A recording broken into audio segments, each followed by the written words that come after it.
আপনাদেরকে উইন্ডোজ 11-এ কীভাবে network setting problem solution করতে হয় আপনাদেরকে আমি দেখাচ্ছি।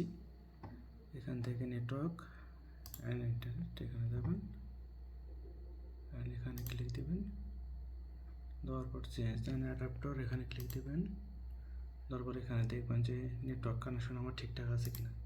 যদি এখানে ডিসেবল করা থাকে তাহলে আপনি দেখবেন যে আপনার নেটওয়ার্ক লাইন আসতেছে না।